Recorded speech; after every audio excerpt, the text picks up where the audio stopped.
Hello doctor, 3 দিন ধরে মাথা ব্যথা করতেছে, কোনো ওষুধে কাজ হচ্ছে না, কি করব বলেন তো? আপনি এক কাজ করেন, বউকে কিছুদিনের জন্য বাপের বাড়ি পাঠাই দেন, দেখবেন ঠিক হয়ে গেছে। বেলনের বাড়ি খেলে তোর ডাক্তারও ঠিক হয়ে যাবে, তোর মাথা ব্যথাও ঠিক হয়ে যাবে।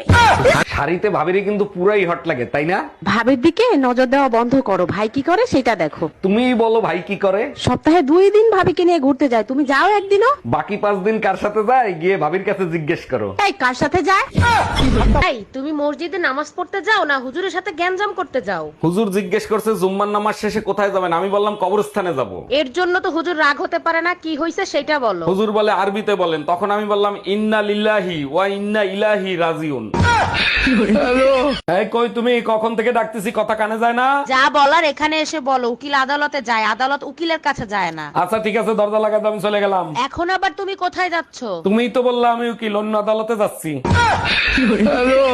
জানেন ভাবি, বিবাহিত পুরুষের লেখাপড়ার শেষ নাই। বউ মনে করে মা পড়াচ্ছে আর মা মনে করে বউ পড়াচ্ছে। এটা অবশ্য আপনি ঠিক বলছেন, এটা প্রতি ঘরে ঘরে হয়। কিন্তু আমারে যে লেখাপড়া আপনি করাচ্ছেন এই খবর তো কেউ জানে না। তোমার লেখাপড়া শেষ হলে ঘরে আসো, পরীক্ষা নেব।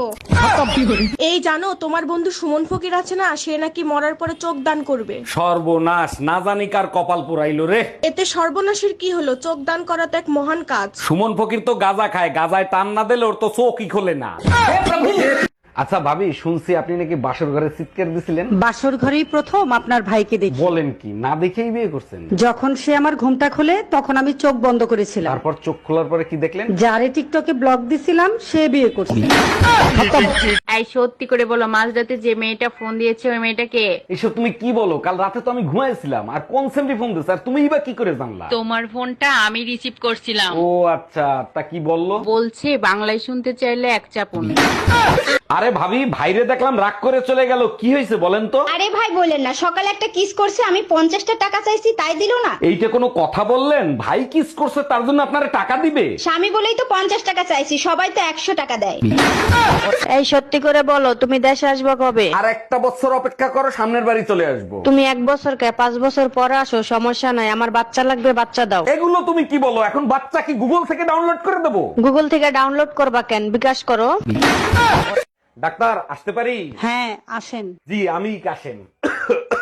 বুঝতে পারছি আপনার কানের সমস্যা। জি ঠিকই ধরছেন, আমার কাশির সমস্যা। আগে ফিস দেন তারপর চিকিৎসা। আমি ফিস চাইছি, কিস না। কয়রা ওয়াদা করো আমরা দুজন বাঁচবো একসাথে, মরবো একসাথে। ওয়াদা করতেছি, আমরা বাঁচবো একসাথে আর মরবা শুধু তুমি। এইটা কিরকম কথা হলো, আমি মরবো আর তুমি বেঁচে থাকবা? আরে বোকা, আমিও যদি মারা যাই তাহলে তোমার দাফন করবে কে?